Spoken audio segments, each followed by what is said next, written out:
आज दूसरे नमूने ने हाथ उठा के ये कहा है कि मेरी तरफ भी तो ध्यान दो, मैं भी तो हूं।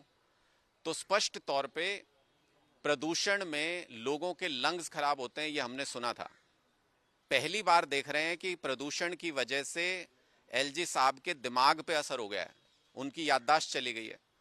उनको यही नहीं समझ में आ रहा कि अरविंद केजरीवाल जी दिल्ली के मुख्यमंत्री अब नहीं है, रेखा गुप्ता जी बीजेपी की पार्टी से दिल्ली की मुख्यमंत्री आज के दिन में।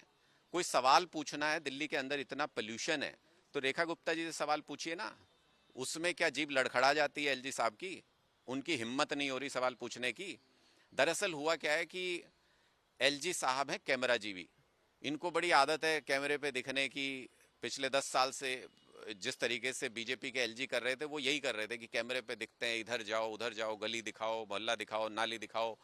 लेकिन अब इनको कोई पूछ नहीं रहा है, इग्नोर कर रहे हैं। मैंने तो पिछले दिनों ये भी देखा था कि ये स्टेज पे कहीं चढ़ रहे थे तो बीजेपी के लोगों ने धक्का देके स्टेज से उतार दिया इनको। तो इनकी ये हालत है, बीजेपी ध्यान नहीं दे रही, बीजेपी इग्नोर कर रही है इनको। आप क्यों ध्यान दे रहे हैं? इरेलीवेंट हो चुके हैं राजनीति में, इसलिए कहीं ना कहीं अपने आप को ढूंढ रहे हैं कि क्या किया जाए क्या नहीं किया जाए।